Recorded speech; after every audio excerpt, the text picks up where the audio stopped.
Good evening, good evening, good evening. Thank you for joining me here with Conversations with Taz. Yeah, we're trying out the green screen here again. Uh, but I started a little bit early tonight so that we could get caught up since there wasn't a show on Tuesday to get caught up on everything. There are a lot of hot topics people have asked me about. And like I always say, I don't cover everything on TikTok or on Instagram because some things take a little bit more time to get into. And the first story that we have, I got as much as I could find regarding this because I guess I am out of the gospel loop. I did not even know this bishop existed until the robbery. And let's go through this and you'll understand why I'm putting robbery in quotation marks. I have dubbed this Bishopgate. Let's get into it, child. New tonight, a bishop in Brooklyn robbed at gunpoint in the middle of a church service, and the whole thing happened during a live stream. Yo, all right. Yo, all right. Bishop Lamar Whitehead says 3 men waving guns stole hundreds of thousands of dollars worth of jewelry from him and his wife. It happened about 9:30 this morning at Leaders of Tomorrow International Ministries in Canarsie. The bishop says he worried the thieves were coming in to shoot worshipers. And when I seen them come into the sanctuary with their guns, I told everybody, get out. Everybody just get out. You know, took my watch, took my jewelry, took my bishop's ring, took my wedding band.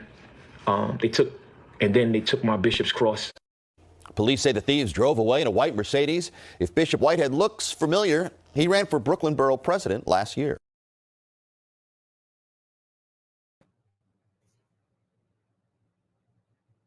I guess my daddy is not running the church right because ain't no way. I know my daddy doesn't have that much jewelry. Number one. Number two, did y'all peep the gentleman in all black sitting up at the top that didn't move? Like there was no fear, no nothing. Number three, why were only the bishop and his wife robbed? There was camera equipment there. Why wasn't that taken? And what kind of armed robbers have a Mercedes? That's usually like the higher crime thefts. Like they're robbing businesses.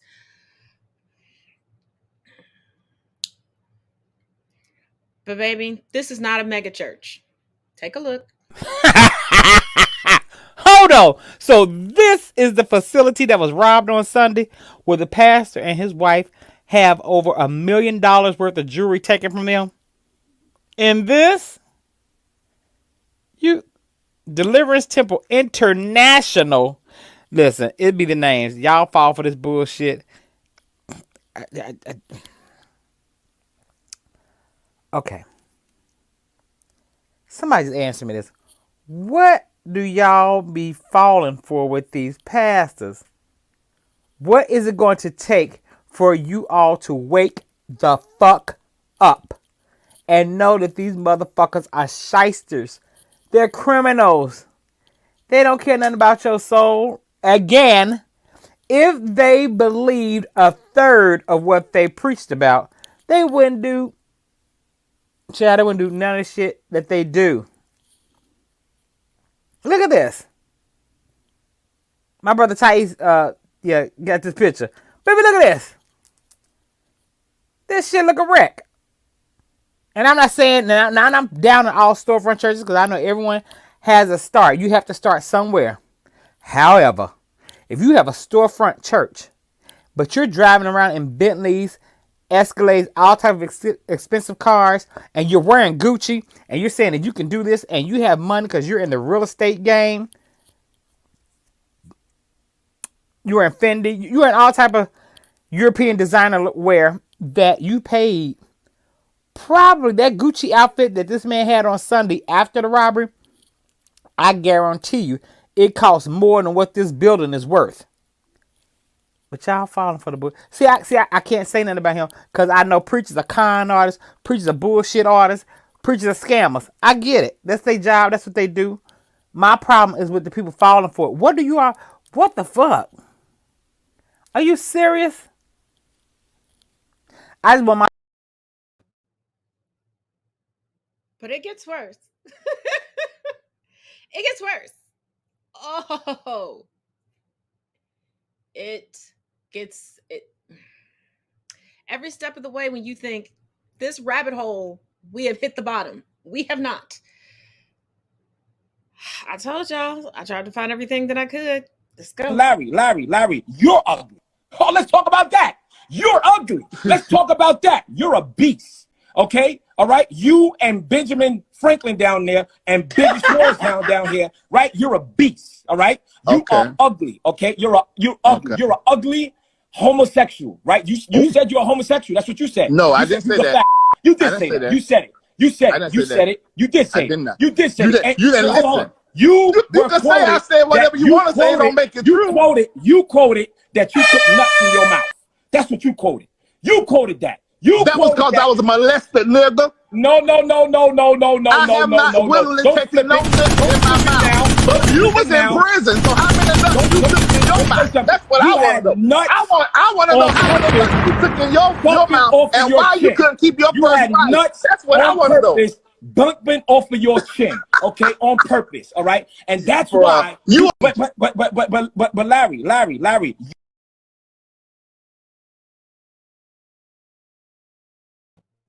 Yes, that was the good bishop body shaming a black woman. Yes, he has been to prison for embezzlement, not embezzlement, theft, identity theft, up into the millions. Word is from the same gentleman whose live stream that was from, Larry Reed. Recently, this bishop's home was raided by the FBI, and we know if the FBI is involved, is pretty serious. But before we get into the breakdown, and you understand why I'm skeptical that this was an actual robbery, I want you to look at this one quick update. This is one of the things I knew when he was on that live cussing at us. I have little remorse for a robber that gets robbed. I apologize, but I ain't hypnotized.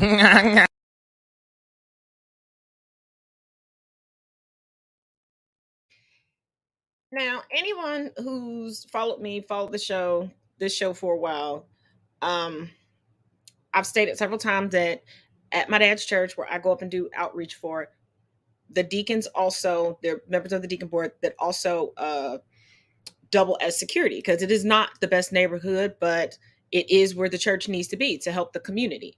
So there are times, because of protocols, like if I have to get there, if I'm cooking, I get there about 6:45 to set up, 7 o'clock to start cooking. I have to stay in my car until, I have a designated person who comes and unlocks everything for me. They patrol the parking lot, things like that. Should someone come in, why wasn't there a gas? Why wasn't there a shriek? Why weren't babies crying? And I didn't see any guns. They were like, there were guns drawn. I didn't see not one person with a gun. I saw one person lay down and the camera shifted. Like, whoever was the camera person, like a lot of Sundays, my oldest son is the camera person. Like that like unless it's on a tripod, that camera would have stayed where it was, not shifted, or it would have dropped to the floor along with my son. And why shift the camera? Who child? But y'all buckle up.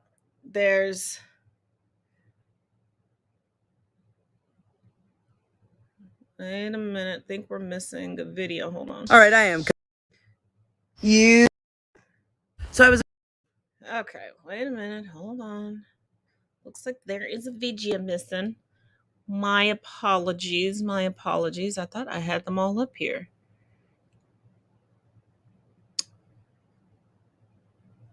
You got it. Here's part 2. Nope, that's still part 2. All right, I am completely sleep deprived, but I went to. Okay, here we go.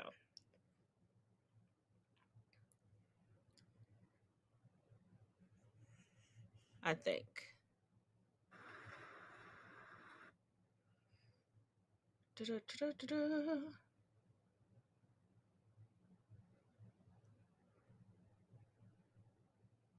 New tonight, a bishop. Okay. I think that one's it. All right, I am completely sleep deprived, but I went down one hell of a rabbit hole, and oh my gosh, you have to come with me. I feel like at this point we're all pretty familiar with Bishop Lamar Whitehead. He was the pastor who was robbed at gunpoint on social media, etc., etc. And it's come out that he actually spent time in prison for identity theft for $2 million. And I just spent the last 2 hours reading all of his appeals. Yes, all of them. My eyeballs feel like they're gonna fall out, but it was totally worth it because it was a fascinating ride. But before I start, this is a little bio from his website where he said he was sentenced for 11 1/3 to 34 years in prison.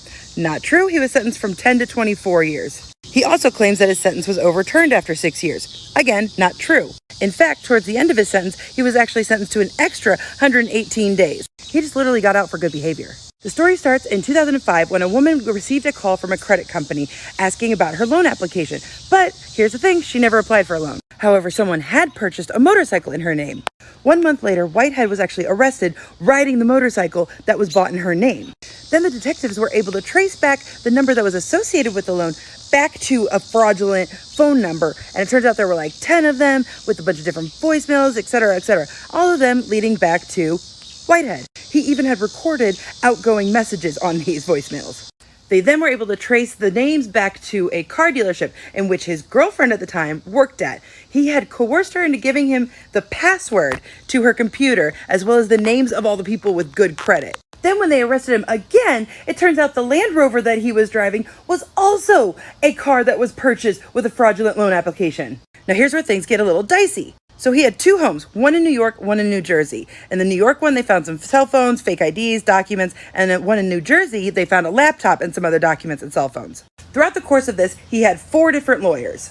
So lawyer 1 asked for discovery, and they ADA only included the documents and the cell phones from the New York home because the New Jersey stuff was outside the scope of discovery legally required to turn over. So lawyer 1 told Whitehead that they didn't really have much to stand on and that it was probably going to get dropped.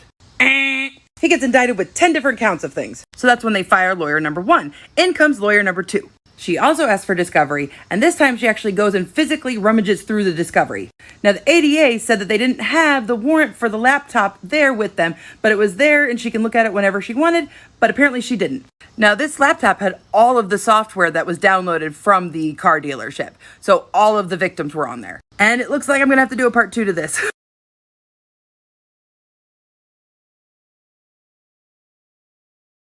You got it. Here's part 2. And here's a mugshot of Lamar Whitehouse, soon to be Bishop. Now, at some point, the ADA comes to lawyer number 2 with a plea deal saying if he pleads guilty, he'll do 1 year in jail. She laid out for Whitehouse the evidence that she had seen, not including the laptop because she never looked at that. So he declines the deal and decides to go to trial instead. Lo and behold, suddenly this laptop shows up in evidence and he is charged with 56 counts of identity theft. At that point, lawyer number 2 gets the axe, and in comes lawyer number 3. Now, Whitehouse tells lawyer number 3 that he does not have the affidavits for the search warrants. She, in turn, requests it from the ADA, who then gives it to her. However, apparently she was running for political office at the same time, so she was very hard to get a hold of. Apparently, he only even saw her in court. She never tells him that she got the affidavits, and she doesn't challenge them in any way. Which, honestly, probably because, he was guilty. Or perhaps it's because November 2007 was when pretrial started, and then that's when the orders for motion to suppress, etc., started happening. However, Whitehead had already told the court that he was going to get a new lawyer. She was just going to stay there until he found one. And it was January 2008 that those affidavits ended up on her desk. So genuinely lost in the shuffle, or maybe she just didn't give a fuck. So then on the first day of the trial, the last day he could get a new lawyer, lawyer number 4 finally came through. So now he's playing catch up on this whole case, trying to sort through 3 other attorneys' files. And basically the lawyer lost his chance to suppress any evidence, or at least challenge it. Although I don't think they had anything to challenge. The detective on the case, his testimony lasted 7 days. And apparently, on one of those days, the court clerk forgot to remind him that he was still under oath. And the lawyer missed it. But you know what? In a way, Whitehead was acquitted of 17 of the 34 counts against him. All right, now this next part's weird to me because I've watched a lot of crime shows and I've never heard of this happening. But he ended up being sentenced from 10 to 20 years. Like, they didn't give him a number. They just said, sometime in between here, you'll be free. And I've never heard of them not giving a number. So if anyone can explain that to me, let me know. So then way down the line, he tries to argue that he had ineffective counsel, which he kind of lost the right to do unless it was immediately on direct appeals. So you can't just decide you don't like the outcome of the case and decide they were incompetent later on. But then he tried to get slick. Remember how he was arrested on the motorcycle for the very first time and put everybody on his radar? Well, he still hadn't been tried for what he was arrested for with that. And that case was in New Jersey. And prior to this trial, he had made a deal with them. So then he thought he could argue in court that that deal negated that entire trial. And then somehow, after he gets out in 2013, becomes best friends with the now mayor of New York, Adams. And we'll dive into that sketch next.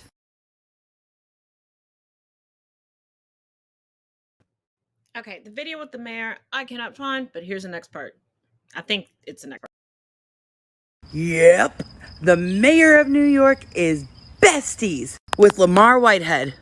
I'm not even exaggerating when I say there are dozens of pictures of these two together online. Here they are wearing casual polo shirts. And once again, doing the polo shirt thing. So the details on their friendship are kind of murky, like the who, what's, where's, and how, blah, blah, blah, how they met. But an associate close to Eric Adams said that they probably met in the 90s during the 100 Cops for Good something. I don't know, some NYPD program he piloted.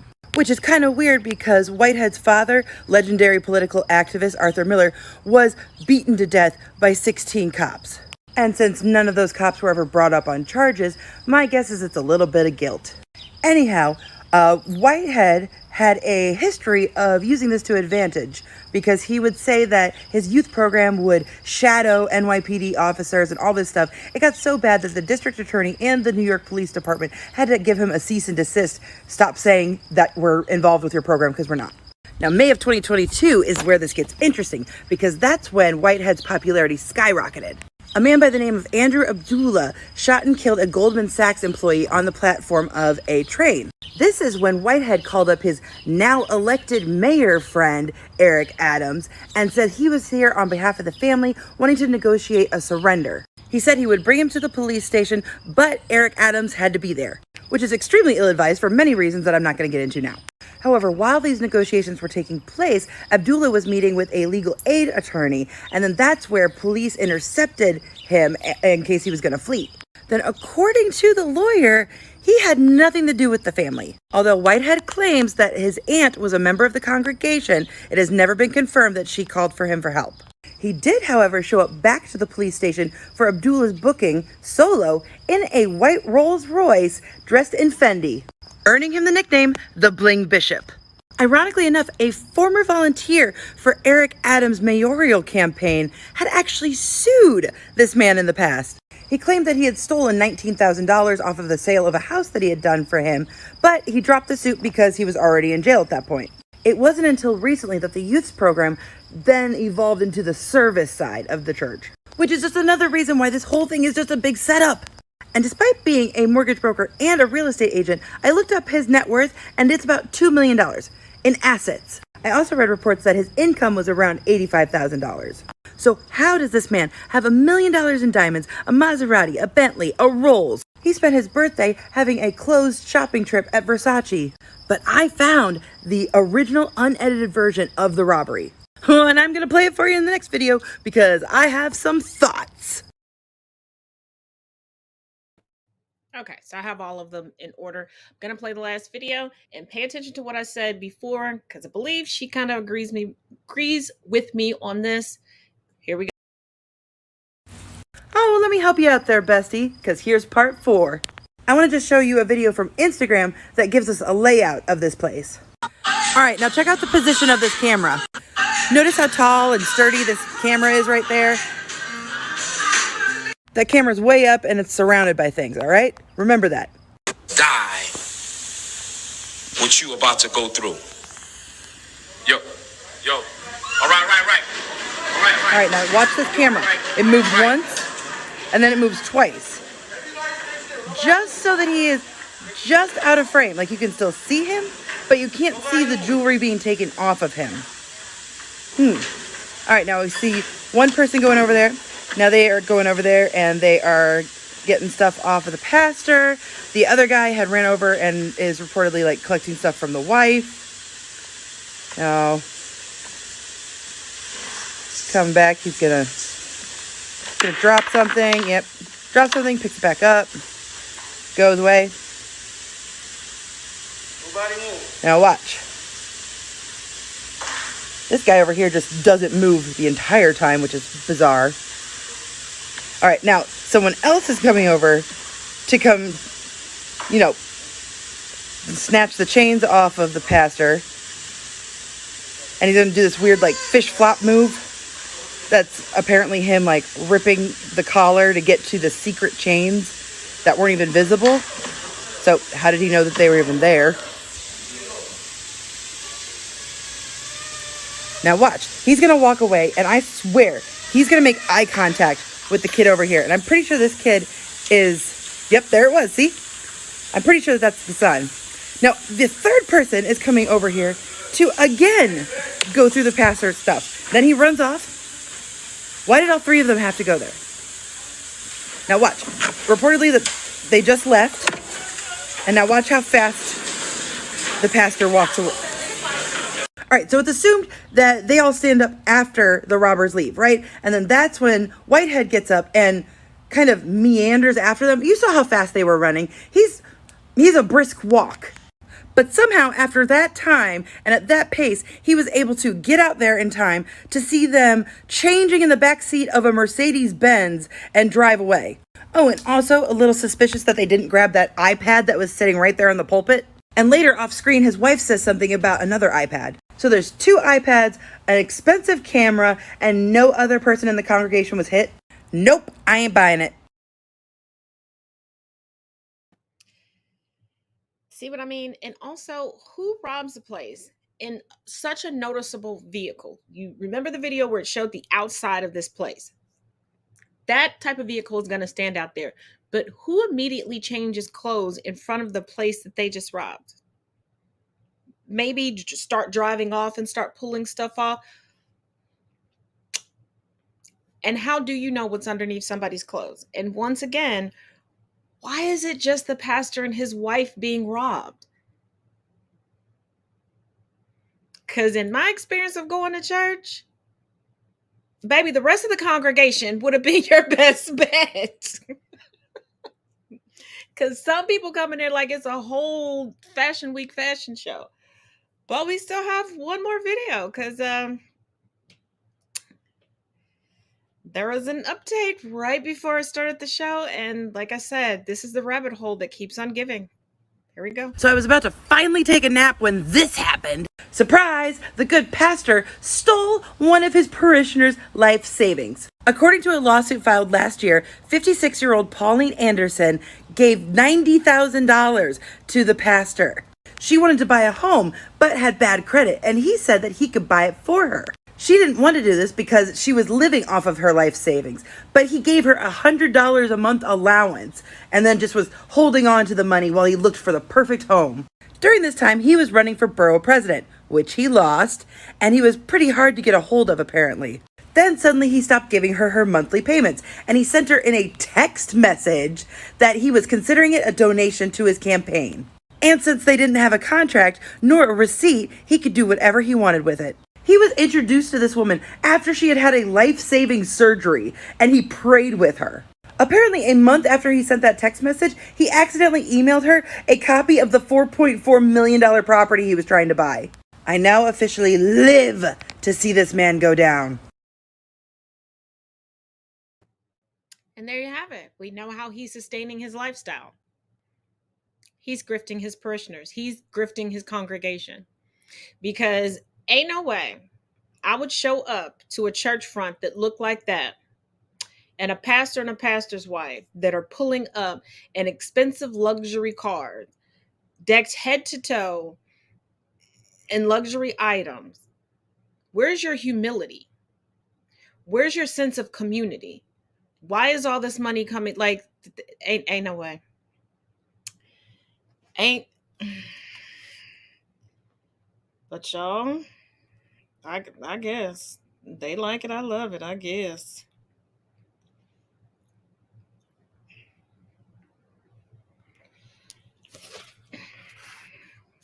Now, before we jump into some heavier stuff,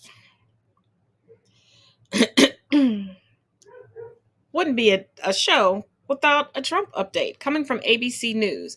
The RNC to Trump. If you run for president, we stop paying your legal bills per official.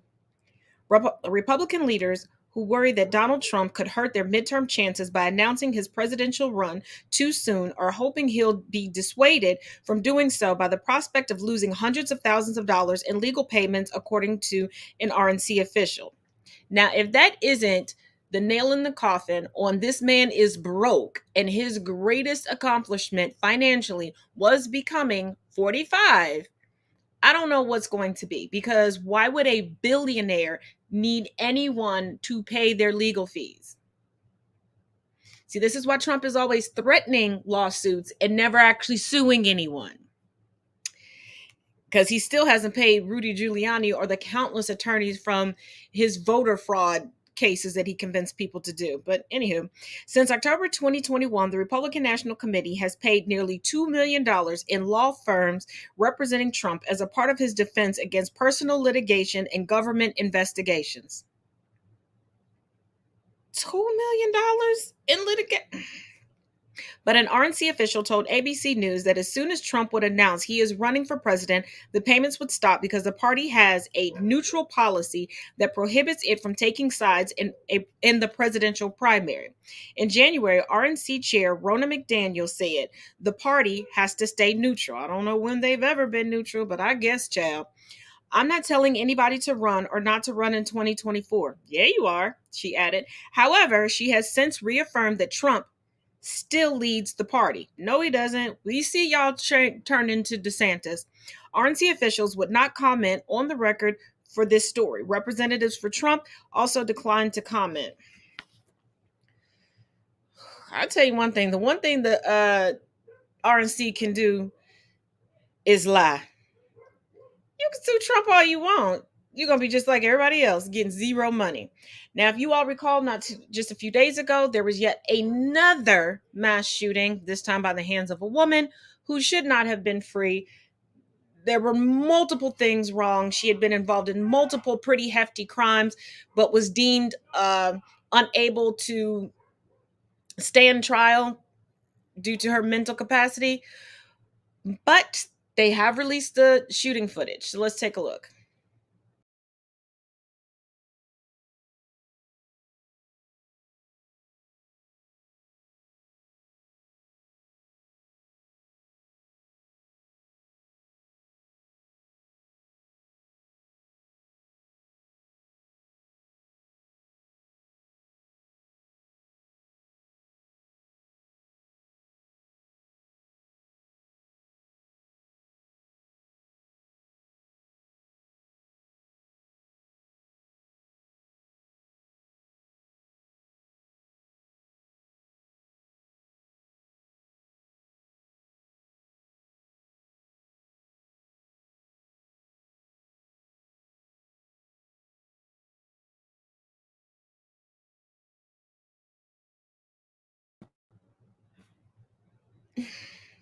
Now, since 9/11, and I know pre 9/11, you could go into an airport, you could walk your loved ones or your friends, whatever, right up, stand at the glass, watch planes go out, casually walk around the airport. If you wanted to go grab lunch at the airport with a friend before they had a flight, you could. My question is, how did she get in and just casually walk around? How does she get through security with the whole pew-pew? I don't know, child. But I know a lot of people right now have a lot of preconceived notions regarding inflation and the fix for inflation. I found a video that pretty much explains it at its simplest terms. So see you on the flip side. They're finally doing something about inflation. This is great news. Well, what they're set to do is likely to make this worse. The Fed's plan is going to increase the amount of people who are unemployed. Why would they do that? Well, the Fed just issued its largest interest rate hike since 1994. Their working theory is that if they increase interest rates, it'll be more expensive to borrow money. So less people will start businesses and invest in businesses. That means there will be less jobs. And when there's less jobs, there's more competition in the labor market.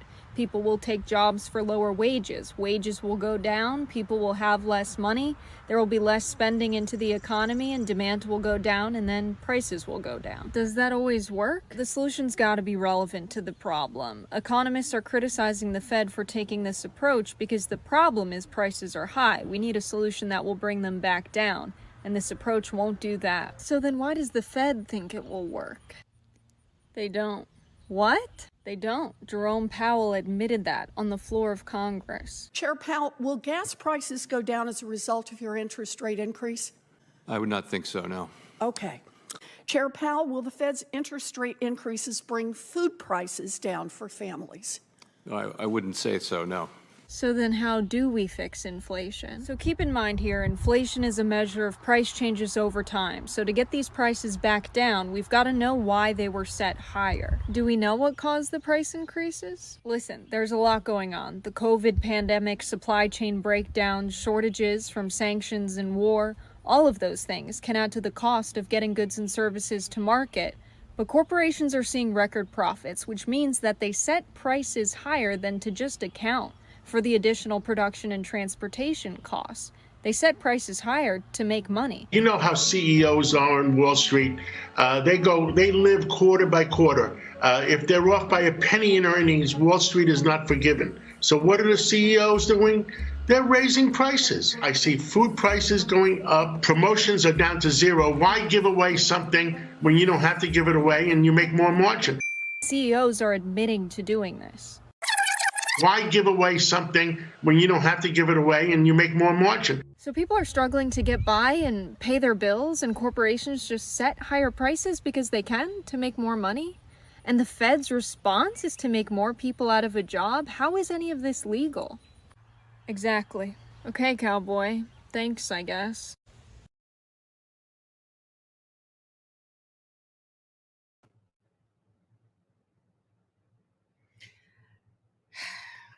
Keep telling y'all, economics makes very little sense.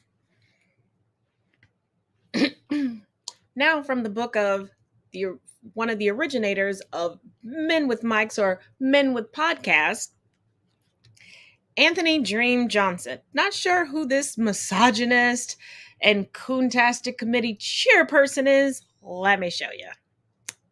This is him. Yeah. This is one of the great high-value men that love to tell women that they ain't shit and racism doesn't exist, blah, blah, blah, blah, blah. But this is why we always say, the most misogynist of men hate women. They just want a good man to settle down with, which is fine. Come on out the closet, buddy. We're a little past Pride Month, but you know, it's all good. Coming from TorontoSun.com, homophobic manosphere crusader Jesse Lee Peterson is in gay sex scandal. Anthony Dream Johnson, the self-proclaimed first president of the manosphere, said members were outraged and devastated by the allegations. The right wing, you heard it, this is nothing new. The right-wing homophobic Pied Piper of the so-called manosphere, Jesse Lee Peterson, has been lambasted by former associates who claim he engaged in gay sex on numerous occasions. Peterson, a pastor based in Los Angeles and host of an online radio show, okay, I promise you this whole show is not about to be filled with corrupt pastors, had been an ascendant superstar in the world of conservative punditry.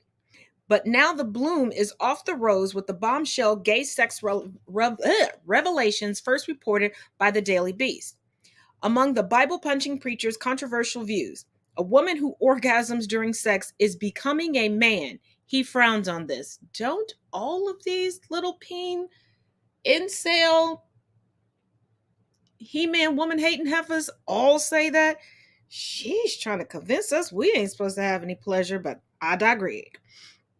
Members of the LGBT community who march in pride parades are the children of Satan, and radical homosexuals are evil. What the hell is a radical homosexual?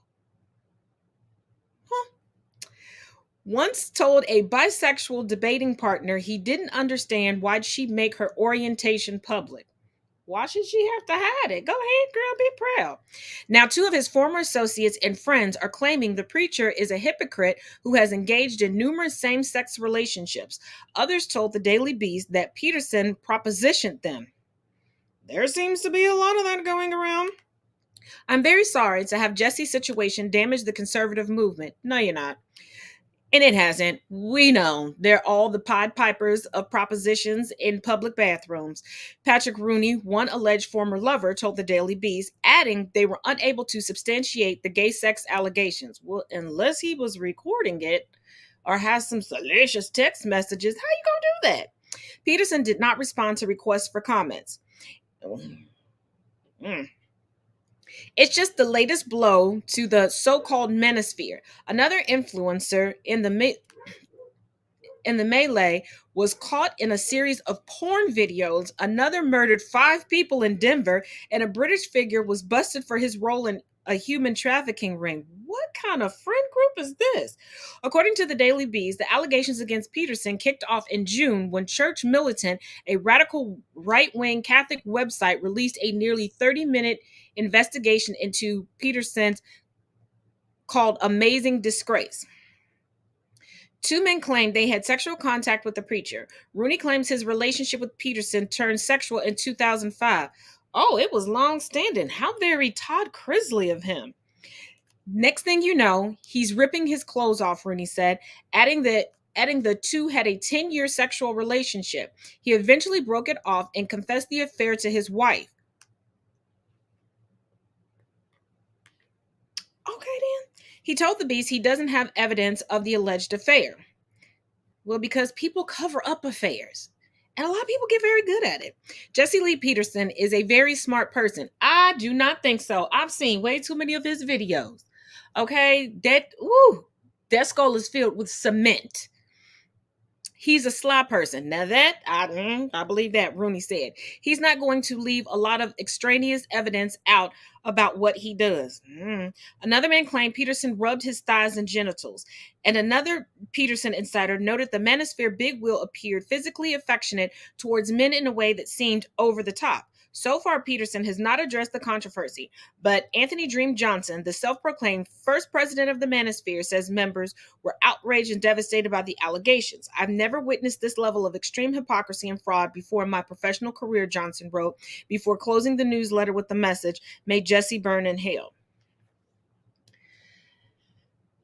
And word on the street is there's like a house that he and his circle of friends go to, just the men folk, and get down with the get down. All I'm saying is we know that Law and Order, all of them, take their stories. Their whole thing is ripped from the headlines. And if you remember a few years ago, there was a story about someone very popular, very well known, that had a circle of friends and they met up at a certain interval. And they didn't think it was gay because they went home to women. This is the dictionary definition of down low and self-hating. Oh, Lord. He don't know what's wrong with him. Shucky ducky quack quack. Lord.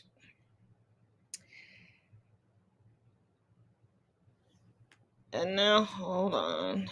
I said the thing. Okay. I thought there was an article to go with this next one, but there is not. This one literally hits close to home, like proximity-wise. Take a look. Trigger warning. ACAB. Racial slurs. Let's roll it.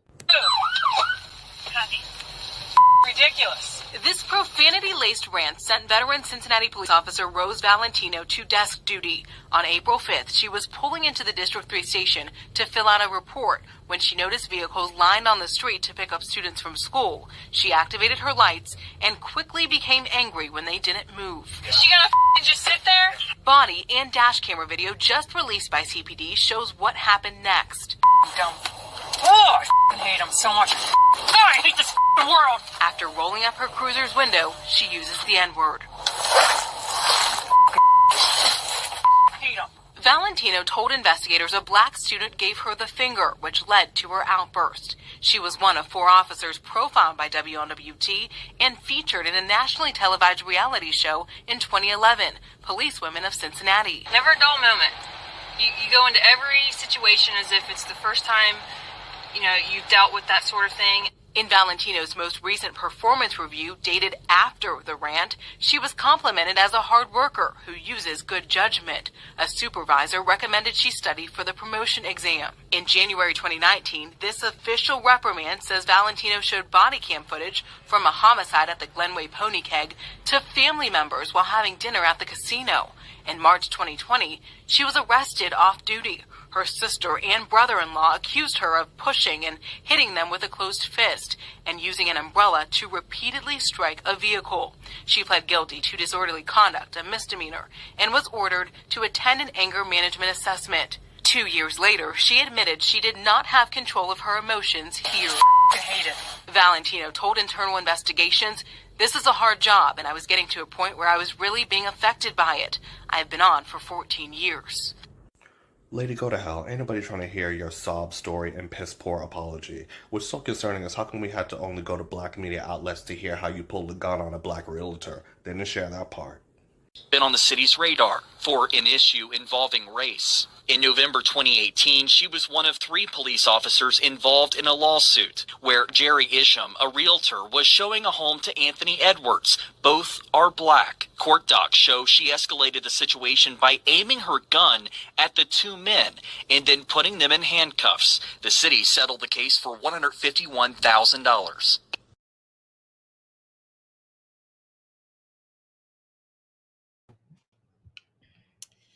Being featured on the TLC show Police Women of Cincinnati. Being arrested multiple times and then being encouraged to test for promotion. A professional, trained officer of the law. I don't even know why they call him the officer of the law because they don't even teach them the law, but I digress. Lost control of her emotions. That is the most white woman tears bullshit I've heard in a while. And I hear a lot of bullshit on a daily basis. She tried to double down and state that her use of the N-word doesn't mean all black people. Let me give you some insight about going to school and being at a bus stop in Cincinnati. I don't know how this is in other places, but there are often times, because the school resource officers are cops, if there's a lot of congestion by a bus stop and they're on their way to school or on their way to somewhere else, a lot of times they will hit the lights to alert people that their kids getting on the bus, especially high school students, because they're generally not riding yellow buses. They have city buses that will just have XTRA after, it'll say like 43 Reading Road extra XTRA. So a lot of times drivers don't know this is an actual school bus. These are actual students. So the student's not moving out of the way thinking that the cop is making room for them. And you heard how long she said she was on the force. This is what we mean with a thin blue line. They're going to protect their own, coupled with white woman tears. This is privilege at its finest. This is privilege at its finest, because if she was a black officer, no ma'am. No ma'am. Which time? Which time? She has multiple offenses. Multiple offenses, between getting in her feelings from a teenager, flipping her off, calling someone the N-word, pulling a gun on someone, like being arrested off duty. This is why they can't solve any crimes. The perpetrators are on the force with them. Yes, a realtor and their client. Okay, if you all recall last night, I told you all that members of the GOP who were voting against codifying what marriage is, the marriage law within the United States, were voting against their best interest. Here's 3 videos to back up what I was saying. See you on the flip side. Republicans who voted against protecting interracial marriage, Part 3.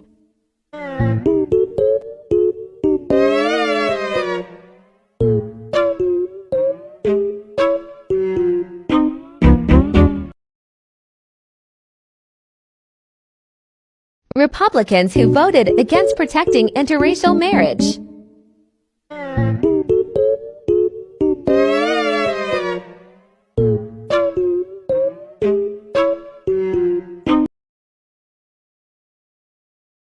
Republicans who voted against protecting interracial marriage.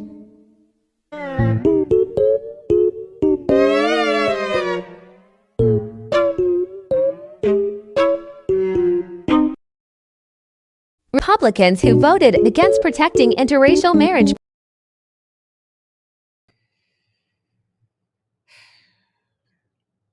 It would be a lot easier just to divorce them because you obviously just don't want to be with them. But here's one bombshell I want you to pay attention to. And if you know anyone that's a staunch conservative, or they're always making excuses for Trump and saying he tells it like it is, or you know of a budding journalist, bring them back here. Tell them to start at, 4753? Check this out. Who would say failing? I hope the general public understands how inherently dishonest the press in this country is. As a member of the press, let me try to clear up some of the things which you say are untrue. You write in your book, my bankers and I worked out a terrific deal that allows me to come out stronger than ever. I see the deal as a great victory. Eventually, the rest of the world will too. Being on the verge of bankruptcy, being bailed out by the banks, well, you don't have to say skating on thin ice and almost drowning, that's a businessman to be admired. You say on the verge of bankruptcy, Barbara, and you talk on the verge, and you listen to what people are saying. I talk to your bankers. Well, that's fine. And what do they say? I mean, depending on which banker you're talking to, what do they say? I'm the only one people write about. I mean, they don't write about other people. You have a little more debt than most people. You're something like $3 billion in debt. I also have a little more assets than most people. Okay. You have debts to pay back. Right. You have huge loans to pay back. You say the country is in a depression. What makes you think that you can pay back those loans? And further, what your bankers have told us is that the only way you even have a chance is by selling that property out there totally, the plaza. Well, I don't know what the bankers have said. The plaza is a very valuable property. Everybody told me, oh, you paid too much, you paid too much. Now they're all saying what a great deal he made on the plaza.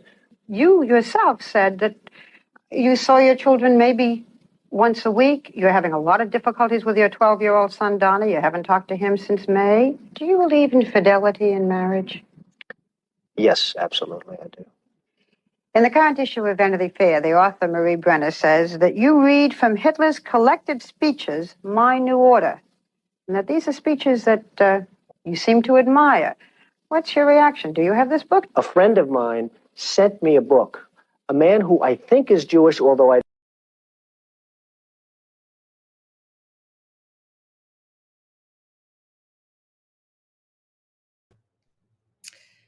Now that's how you conduct an interview, especially with somebody who doesn't know the truth. Give them the facts. Do all of your research. I am so tired of them softballing it with Trump. Get him to the fire. Now, I know some of you have heard, and maybe some of you have seen the hilarious run from Josh Hawley. But let's take a look before we get into this other January 6th news.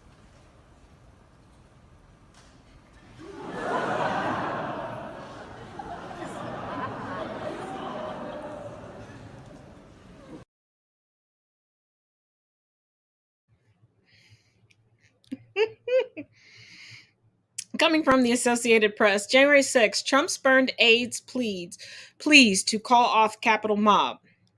Despite desperate pleas from aides, allies, a Republican congressional leader, and even his family, Donald Trump refused to call off the January 6th mob attack on the Capitol, instead pouring gasoline on the fire by aggressively tweeting his false claims of stolen election and celebrating his crowd of supporters as very special, the House Investigating Committee showed Thursday night.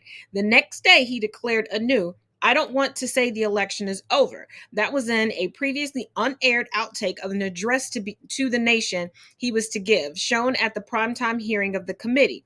The panel documented how for some 187 minutes from the time Trump left a rally stage, sending his supporters to the Capitol, to the time he ultimately appeared in the Rose Garden video that day, nothing could compel the defeated president to act. Instead, he watched the violence unfold on TV. President Trump didn't fail to act, said Republican Adam Kinzinger, a fellow Republican but frequent Trump critic who flew combat missions in Iraq and Afghanistan. He chose not to act. After months of work and weeks of hearings, the primetime session started the way the committee began, laying blame for the deadly attack on Trump himself for summoning the mob to Washington and sending them to Capitol Hill. No shit, Sherlock.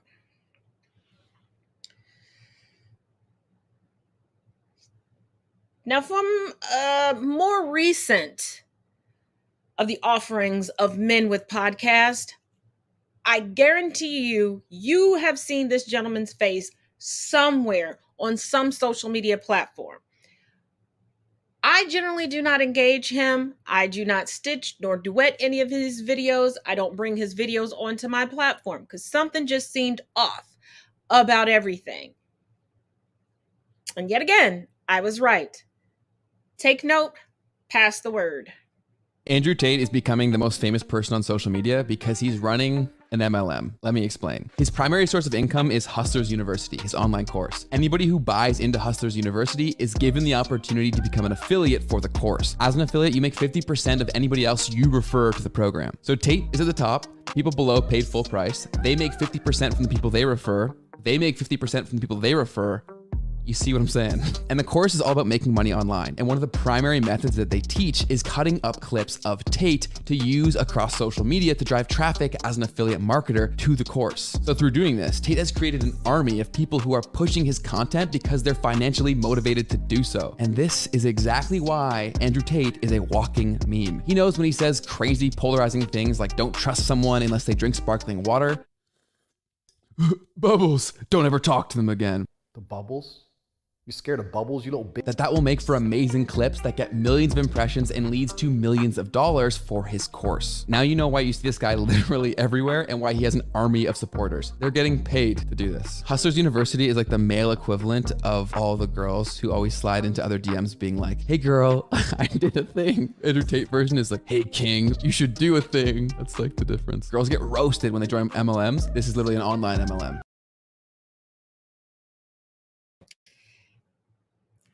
The ironic part is that they're calling it a university, but nobody's learning anything.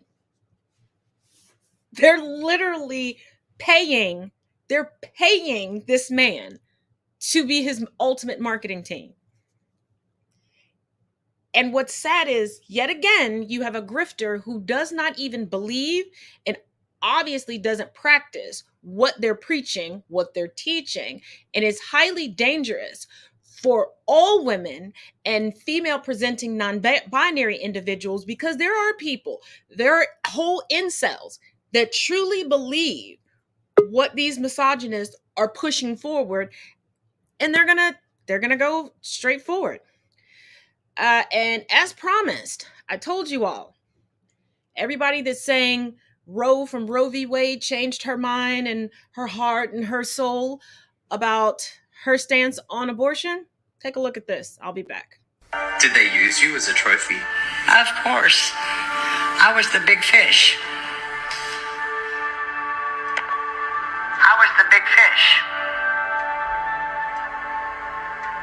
Do you think they would say that you used them? Well, I think it was a mutual thing. You know, I took their money and they put me out in front of the cameras and told me what to say. And that's what I'd say. Wow. I took their money and they put me out in front of the cameras and told me what to say. That's what I'd say.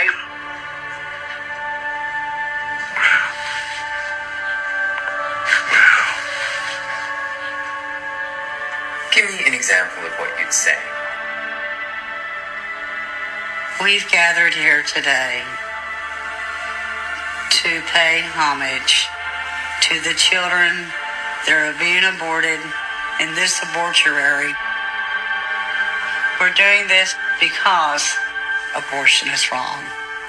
And I, as the former Jane Roe of Roe versus Wade, do regret signing the affidavit for the pro-abortion camps. That was probably about it. It was all an act. Yeah. I did it well, too. I am a good actress. Of course, I'm not acting now. I did it well, too.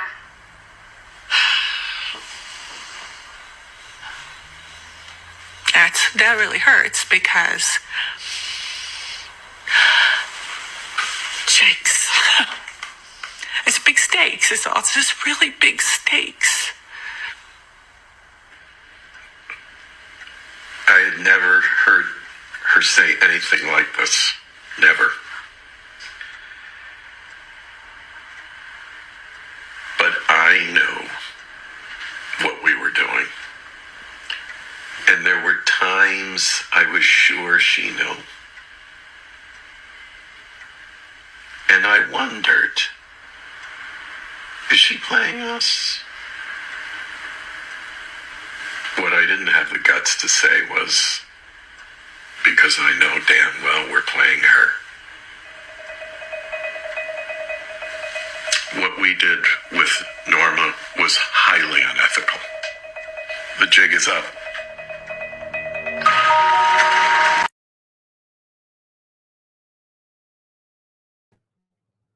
And just to give you all a little bit more context, there are people who have had oops moments and admitted online and in real life.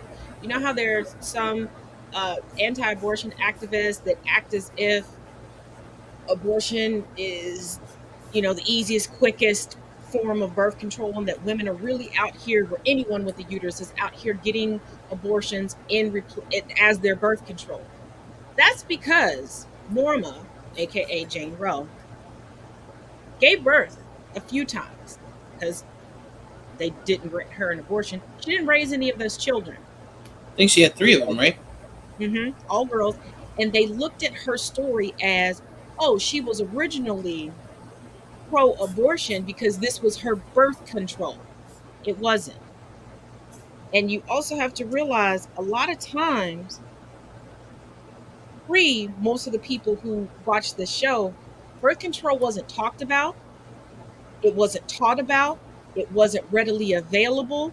If you went to the doctor, you had to have your parents' permission, your husband's permission, things like that.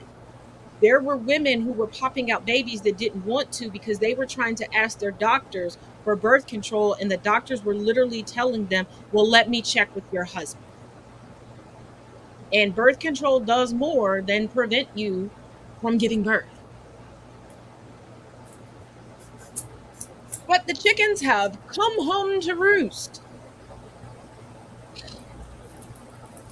The Thomas family. Woo! The poetic justice. Yes, Doctor. So, I have a question, and this may be irrelevant or relevant. I'm not sure yet. So, the people who were watching her talk there, who were they exactly? She gave a deathbed interview. She wanted to do a deathbed confession. And then there were people who watched it that were using her for pro-abortion propaganda. So it was just a documentarian that took the footage. So she was lying and they were lying. Yeah, they were using her and she needed money. Wow. Well, that's not a good life. Nope. But I've got 2 videos I'm going to go to. No, actually 3. We'll just do the Thomas family all in 3 scoops. Well, girls, this is getting dishier by the minute because Liz Cheney has given Ginni the Thomas the heads up that she's going to have to serve notice. So she's going to have to come and sit before that January 6th committee. Oh, yeah. September, plenty. Like, first of all, when Liz was avoiding doing that a few weeks ago, it kind of put a little bit of a stank on her. And she's really committed to the truth of this whole situation. So she has to do that. So good for Liz. I mean, and that wildebeest needs to sit there like the dog that she is. Anyway, it's going to be the bottle blonde battle royale, and I'm here for it. Well, isn't this a piece of delicious breaking news? January 6 committee member Adam Kinzinger just confirmed that they have and will secure the testimony of Ginni Thomas, the wife of Supreme Court Justice Clarence Thomas, who talked to Mark Meadows quite a bit about overturning the election and how exactly they could do it and be aided by the Supreme Court. I don't know about you, but it doesn't seem as though the January 6th committee is taking much of a break, if you ask me. And I'm just over here like, I'm just gonna watch this play out. Oh, it's just so good, so good, so good. Guys, the best news today. Supreme Court Justice Clarence Thomas resigns from his teaching position at George Washington University Law School after students staged large protests over his extremist views on abortion and gay marriage. Let's thank the students for standing up to Justice Thomas.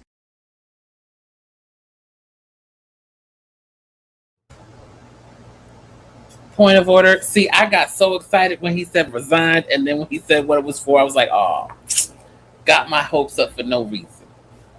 No. I was about to praise dance if it was for what I thought it was. No. You was about to see me shouting up in here if it was for what it was. If a resignation comes, it will be after, or probably in the midst of Ginni being pulled in front of the January 6th committee. Ooh, that's gonna be the girl. You got your popcorn ready? So, you got your popcorn ready? Because girl, I just may just take the day off just to watch. I feel like this is gonna be a soft pretzel and cheese moment. Just to watch. I may just be like, you know, I got a little something in my throat. I can't come into work today. Do we have a date for that particular day where she's supposed to be there? September 20th. What day is that? Now, before we jump into some the last of the heavy topics, I do have two sports updates to give you all from profootballtalk.nbcsports.com. The clock is ticking on Judge Sue Robeson. There's a general rule among lawyers that it's not wise to ask a judge for a ruling because you just might get one. The Browns and quarterback Deshaun Watson surely would like to have a ruling from Judge Sue L. Robeson now that training camp is opening and Watson's status for Week 1 remains undecided. But they definitely won't be doing anything other than watching and waiting for her decision whenever it may arrive. It's been 4 weeks since the 3-day hearing on Watson's potential discipline began. It's been 2 weeks since the lawyers submitted written materials regarding the competing positions on whether Watson should be suspended, and if so, for how long. As of this posting, there hasn't been a peep from Judge Robeson. If she imposes any discipline at all, either side can appeal to Commissioner Roger Goodell. That stage also will take some time. Surely everyone will know Watson's status by Week 1. In the interim, it will be useful for the Browns to know if they won't have Watson for the Baker Mayfield reunion game, and if not long after, Watson will be gone. But first of all, y'all shouldn't have got rid of the quarterback that, you spent your first round draft pick on previously and spent all that money on promoting him all over town. But, it is what it is, dummies. And coming from Dallas basketball, Brittany Griner Russian release update. WNBA star is time cover. It's fitting that the promising news came just a few hours before Time's reveal, all which cannot come soon enough for her friends and family. Time magazine has revealed a former Baylor basketball star as the cover subject on its latest issue with the title Brittany Griner and the Fight for Freedom. Former Baylor Bears basketball star and Phoenix Mercury Center Griner was arrested at a Moscow airport in February for allegedly possessing cannabis oil. This offense can net up to 10 years in a Russian federal prison. Let me pause right there. No, it doesn't. Look it up. It does not carry a term of 10 years. For the amount that she was caught with, it's barely a year. They're using this to keep her as a political pawn. But let's continue. The 31-year-old was training in the country during the WNBA's offseason and was set to make her way back to the States before her arrest. Since then, the WNBA and many U.S. citizens have clamored for the government to take action to bring her home. And after U.S. Secretary of State Anthony Blinken declared Wednesday that the United States was in the process of completing a deal to bring Griner home via prisoner exchange, her potential release gained significant traction. It's fitting that the promising news came just a few hours before Time's reveal, all of which cannot come soon enough for her friends and family. Griner issued a guilty plea to a Russian court on July 7th and also included an ask for mercy from the judge. Griner claimed that while she did commit the crime, she did so inadvertently. The former Baylor star was the number 1 overall pick in 2013 as a WNBA champion, 8-time All-Star, and Olympic gold medalist. She started all 254 games in her WNBA career while averaging 17.7 points, 7.6 rebounds, 1.8 assists, and 2.8 blocks on 56% shooting. In 4 seasons in Waco, Griner's performance made her become one of the best college basketball players of all times. She led Baylor to an overall record of 106-5 during her final 3 years, which included a 40-0 finish in 2011 to 2012. She averaged 22 points, 8.7 rebounds, 1.5 assists, and an astounding 5.1 blocks per game during her collegiate career. And they need to just stop dragging their feet. Once again, unfortunately, Black people,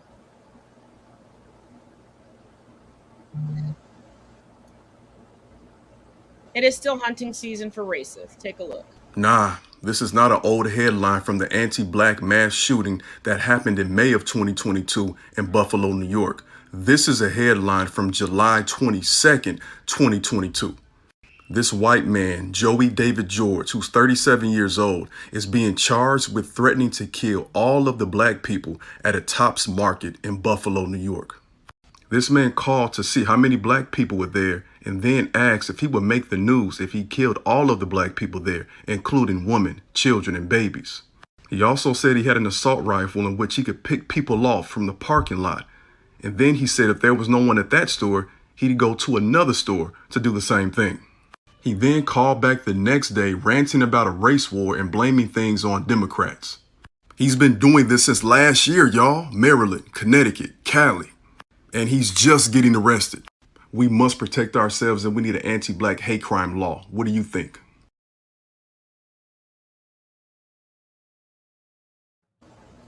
This is why I did not jump on the bandwagon. Excuse me, when there was a 3-part series floating around TikTok and Twitter of a white woman crying over her son who had made some threats over a video game, and the police came out. They came out to talk to this boy. That's all that they did. And people are like, oh yeah, finally they're not going to save anybody. They do not care. Listen to the words that Michael Jackson left us with. They don't really care about us. The only time they will make an arrest is after something happens publicly. They are not here to prevent crime. They are not here to protect nor serve. They are here to cover their own crime. They are here to act out their fantasies of grandeur and war. They are here to be military adjacent. Basically. And speaking of military adjacent, for all of you that are like, oh, I'm Republican and I'm conservative because they love the troops and we love the troops, pay attention to these next 2 videos. Democrat Senator Kirsten Gillibrand is fed up with the Republicans. She just called them out for voting against a bill that would provide free healthcare access to veterans exposed to toxic burn pits. Watch. Well, I agree with Senator Tester. This is total bullshit. This is the worst form of over-politicization I've literally ever seen. This is total BS. We had the votes. We had strong bipartisan support for this bill. And at the 11th hour, Senator Toomey decides that he wants to rewrite the bill, change the rules, and tank it. How he convinced 25 of his colleagues to change their vote, I have no idea. I mean, what the hell? How does this happen? How do you change your mind right when you're about to make a law that's going to save lives? It makes no sense. It's an outrage, and there has to be accountability. So we have to go to these 25 offices. We have to make sure every one of these senators understands that they have just sentenced veterans to death because they will not have the health care that they have earned. They have put their politics before the life and well-being of service members who have given everything to this country. For what? For what? For some political stunt? For some BS? What is it? What did they do it for, and why did they do it? It makes no sense. They put politics before the lives of our families, our loved ones, our service members, our veterans who have given every last measure. There's no excuse.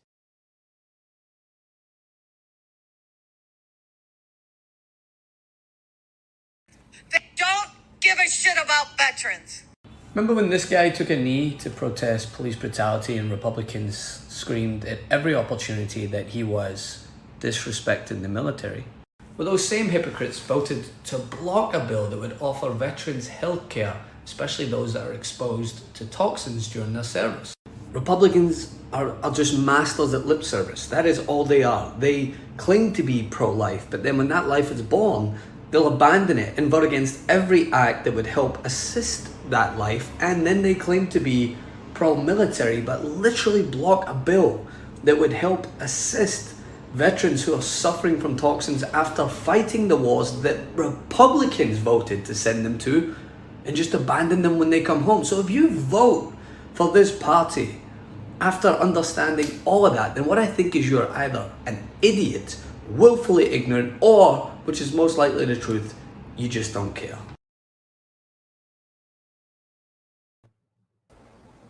Like all things with the GOP, it's just simply a talking point. So I have a couple of questions, and I think this may make a segment for tomorrow or Saturday. So look out for that. Selfless promotional plug.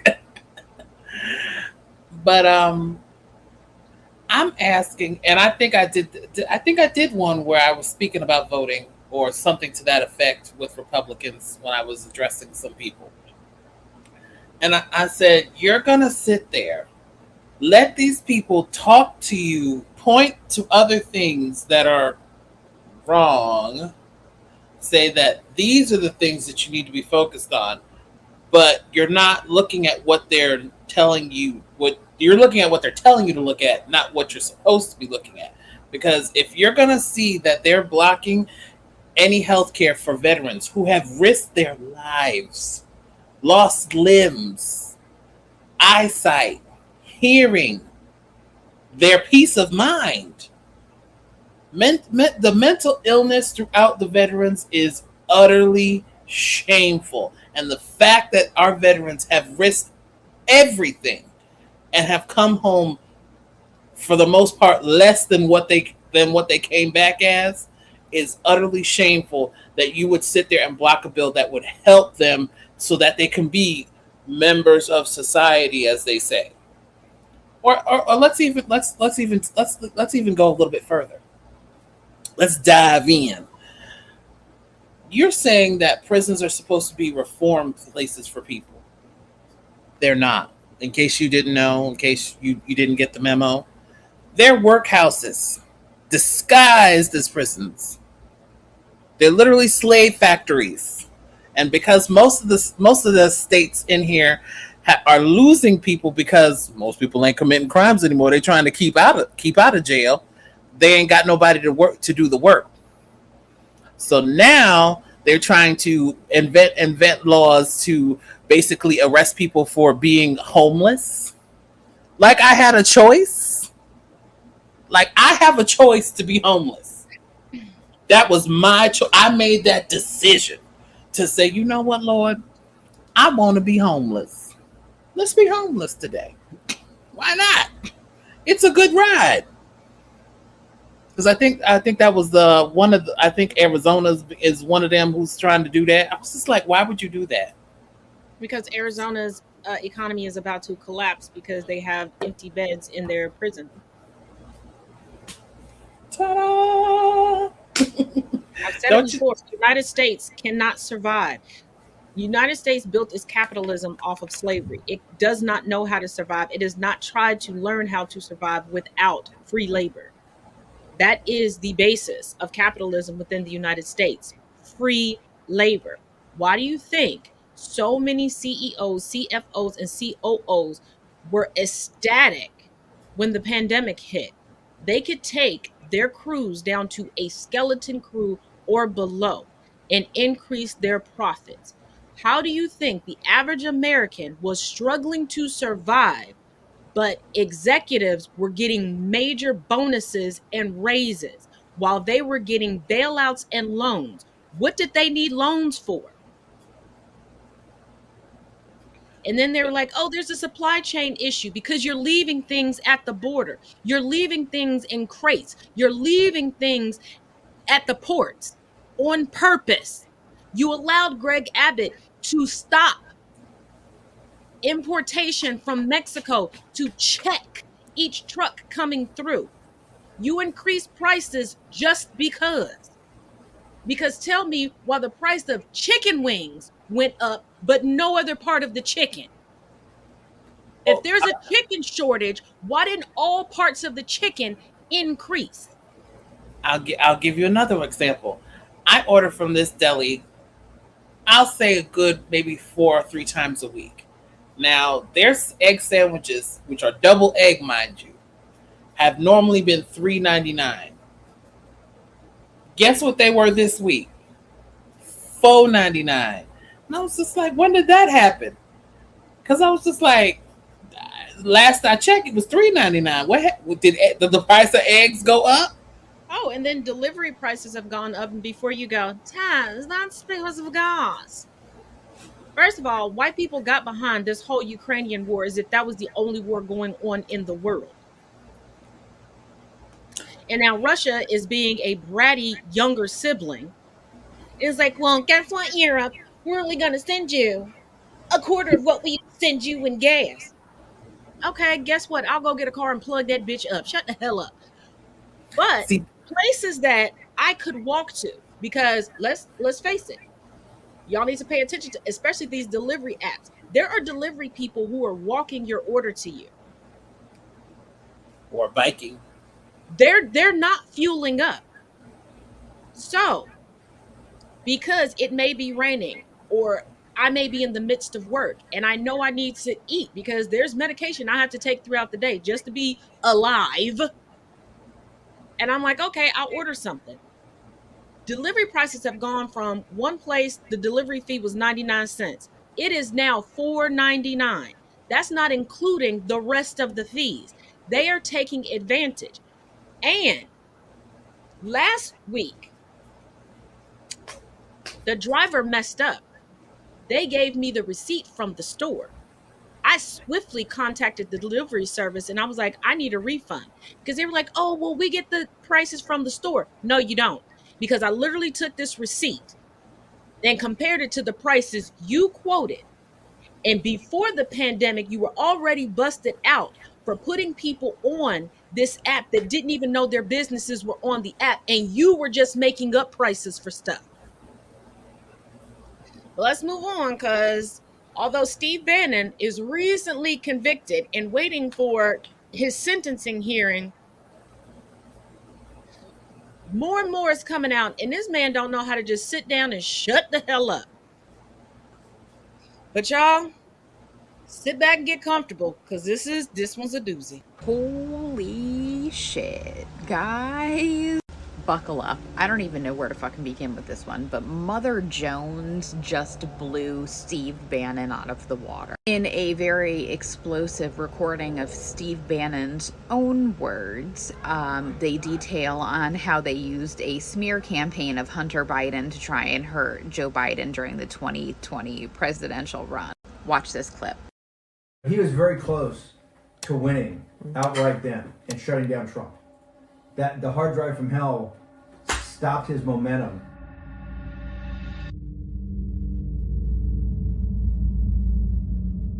Then the other thing is the way we drove up Biden's negatives. The only thing that stopped the momentum was the hard drive from hell, right?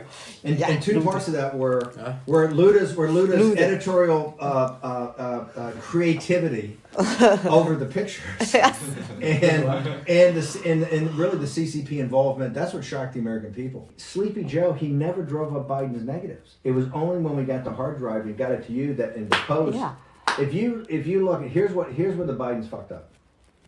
From the day the Post story came out, and then you started pumping out, we got you the stuff, and you started just dumping it out, and then the internet started picking up, and they suppressed it.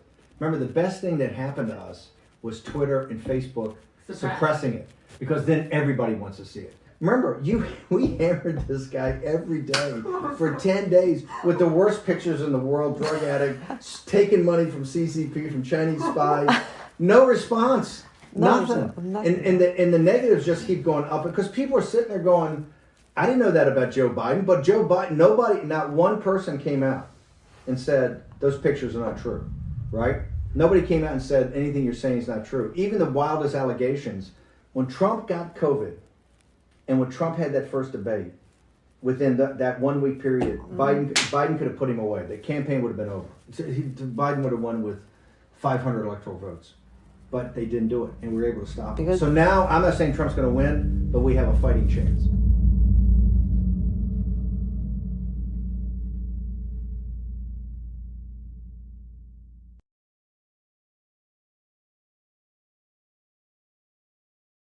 If you go over to Mother Jones and read the article, it'll also detail how Steve Bannon and his associates were circulating misinformation about these images, including that they were underage girls in China, which was a lie, that the Chinese government had this information and they were using it to blackmail Hunter and Joe, which is another lie, but he admits it in his own words. I will go ahead and link the article in the comments. But tell me more about Hunter Biden. It's all bullshit.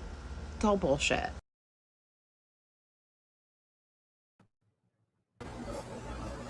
Now, we have been telling y'all from the very beginning that it is BS, and historically, I know I'm going to take you to a historic place. Historically, the United States loves a good PR campaign. Loves a good PR campaign. Because how many people learned that Betsy Ross created the first American flag?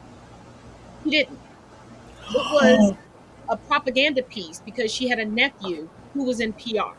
He marketed that way. What? Most election campaigns are nothing more than PR. It is the same. Think about when you were in school, way back to your first school election for class president, class secretary, class treasurer. It wasn't who was actually qualified for the job. It wasn't who actually truly wanted to be good at the job. It wasn't who actually wanted to invoke change and get the things that the students wanted. It was who was the most popular. They didn't give a crap about anything. I did. I stood on the issues. They just wanted to prove that they were the most popular kid there. Think about homecoming court. It's the most popular kid there. True. It still rings through to this day. Who do you like more? Who's more palatable to you? Who reminds you more of you? Who would you like to hang out with? Instead of who's addressing the issues I want addressed. Why do you think these people say wild and crazy things to be popular? The most addictive drug right now is the clout chase. It is clout culture. Even politicians, and even look at business owners and entrepreneurs and billionaires and millionaires, they are doing everything to be popular. There are people you have never seen on social media that are now jumping on TikTok because TikTok is so popular. They want that popularity. They have all the money. They have friends in real life, but they need that rush of clout. It's not even money. It's the rush of clout. Clout is currency for them. They feel like they got something, even though they ain't got nothing. It's a drug. Now, this next video, please buckle up. Please buckle up. Major, major, major, major trigger warning, but please pay attention to every detail that is given in this story because this is a call to action. This does involve rape. This does involve sheriff's deputies taking money from male prisoners to allow it to happen to female inmates. Please pay attention. If you are triggered by this, please step away for 1 minute, 19 seconds, and we will be back. These two are some of the worst human beings alive on the planet right now. 20 women listed in the federal lawsuit call it a night of terror at the Clark County Jail, an alleged attack by male prisoners uninterrupted for hours. They're downplaying it and overcomplicating it. The sheriff and the corrections officers at Clark County Jail sold the female inmates to the male inmates. Women were harassed, sexually assaulted, threatened, and completely terrified. When I met with each and every one of these women, and they broke down repeatedly, you get an impression and understanding of what these women went through. I just want to emphasize that this is a jail, not a prison, so half of these inmates probably haven't been found guilty of anything and just awaiting trial. So imagine your mom or your sister or your own daughter just gets arrested for like a traffic violation and they're awaiting trial when all of a sudden the corrections officer sells access to our cell to a bunch of violent inmates. And we know the inmates were violent because they threatened the lives of the females if they yelled, screamed, or pressed the fire alarm. So for 12 hours they were SA'd, and when everything was done, the corrections officers tried to cover it up by punishing the females and putting them on lockdown and leaving the lights on for 72 hours so they couldn't sleep. By the way, you wanna know why this douchebag's picture is so clear? It's because he was on a TV reality show for cops. The DA of Clark County basically has one fall guy for everything, and all the other corrections officers gets to keep their job.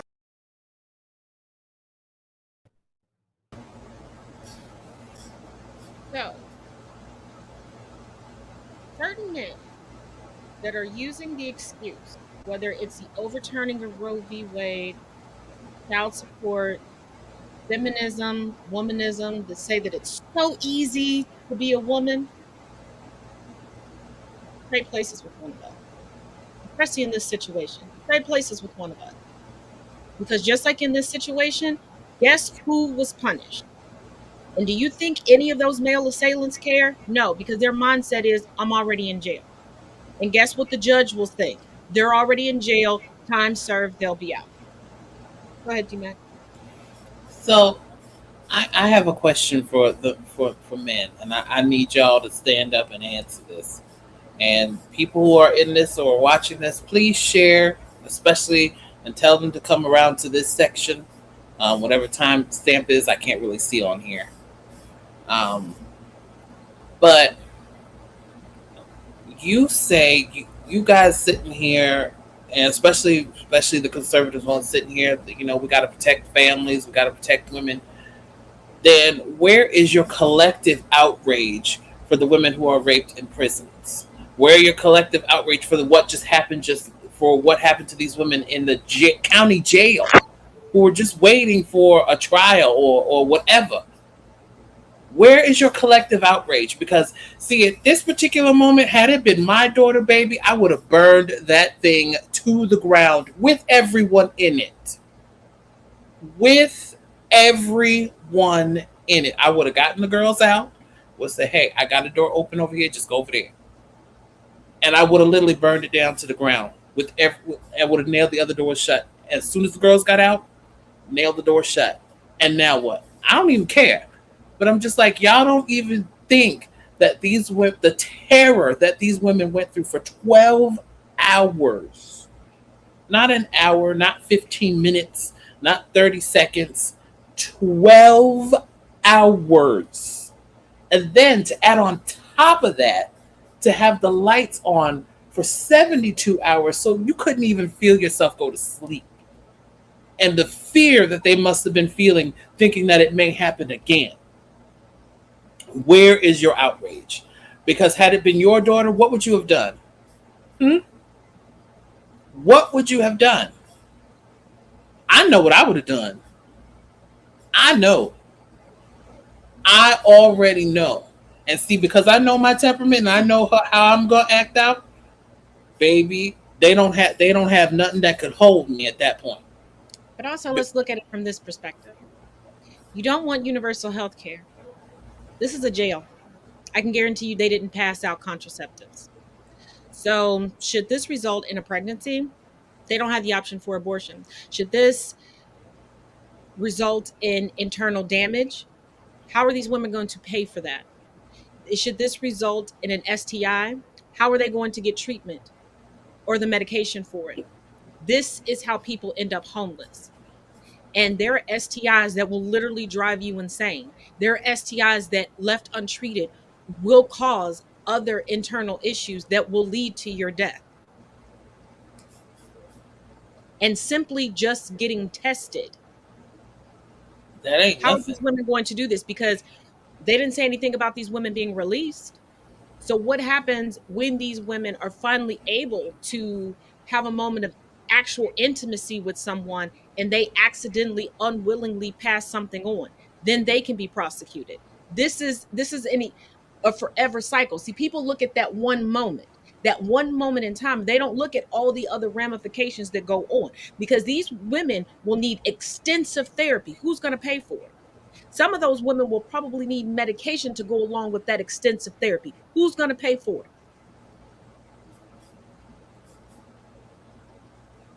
This is why people run from the cops. This is why people do not trust officers. This is why people do not trust the judicial system. That, and people are utterly despicable. And if you don't believe me that they're despicable, pay attention to this next video. Yes, abortion is worse than slavery. At least the slave can escape. You know, I don't speak for all people with melanin in our skin with the history of slavery in our ancestry, but I'm going to say it anyway. We are desperately, I mean, the people who have a history of slavery in our ancestry with melanin in our skin, we are desperately hoping y'all get all discover lockjaw and shut the fuck up. Would y'all stop with this stupid ass argument? Stop it. Enough. You're not about to put the two of them the fuck together. And the fact that you think you should be able to shows that your ass should get 5 on the black hand side by getting the shit smacked out of you. Shut the fuck up. Dumbasses. And it's amazing that they're now equating everything to slavery, especially abortion, when, yet again, historically, they were literal baby killers. Because abortion does not kill babies. You have to take your first, life begins at the first breath. The first breath. But these are the descendants of people who would drown babies, eat babies, feed babies to crocodiles. Hang them too? Hang a pregnant woman, cut the baby out of her stomach, stomp that baby after their first breath to death, and then set the mother on fire. Oh, I got a better These one. are people who would tie a pregnant woman to a back of a truck on an unpaved road filled with sharp rocks and sometimes glass and drive her down the street until her baby was scraped from her womb. These are the same people who in today's society will trick other white mothers into befriending them so that they can murder them and cut their babies out of their womb and pretend that they are theirs. These are the same people who would pretend to be nurses and steal babies. Miss me with this shit. Tell me when them babies could escape. Somebody, at least they could escape. Girl, I wish the sperm would have, I wish the egg would have escaped your daddy's sperm. And they kill me with this. Well, you don't know. That could have been a future doctor, lawyer. Y'all don't even like the doctors and lawyers that exist now. You don't like 90% of the children that exist now. There are states suing the federal government because they're pissed that they can no longer discriminate against children based on their sexual orientation to eat lunch at school. Rewind that? Yeah, free lunch programs. They're suing so that they can discriminate and keep children from the LGBTQIA plus community from getting free lunch. Yes, that is America. That is the United States. That is what's going on currently. Well, it's no better than them blaming bisexual and gay men for monkeypox in New York, of all places. Oh, and the CDC director, as we discussed yesterday, said it live on air. Like it's a whole. I'm just like, I'm like, first you blame us for AIDS, and now you're blaming us for monkeypox. I mean, make your point. Make your point. Because it's not a sexually transmitted disease; it's a touch disease. Yeah. So if you have it and I touch you, it transfers to me. Yeah, if you have an open blister and you touch someone, yes, it will. But final thoughts on tonight? I'm gonna say this, and whether y'all be cool to come out of a box on me, I really don't care. I could give a rat's behind. But if you are voting red this coming November, the shame is on you for your daughters and your female cousins, your aunties, and every other female in your family. Shame on you, because at this particular point, they are sitting here hunting people for no reason. And you are being culpable in that. I want you to feel that. So when you get into a situation or your daughter gets into a situation, remember, those clinics are closed. So you're going to have to raise that baby, because the adoption system is already filled to the brim with kids that they don't want. And they can't quote unquote at this moment give them to anybody. So make your choices. Make good choices. Make good choices. Well, not only that, your children's education, everyone's children's education, is about to get far worse. The family members that you like to love behind closed doors, their lives are about to be turned upside down, because this is far beyond just needing to protect women. Because BIPOC women, we're good, but they don't give a damn what we do with our bodies. They really don't. Which is shocking. But not really. They need to get their numbers up, not ours, theirs. But they're going after education.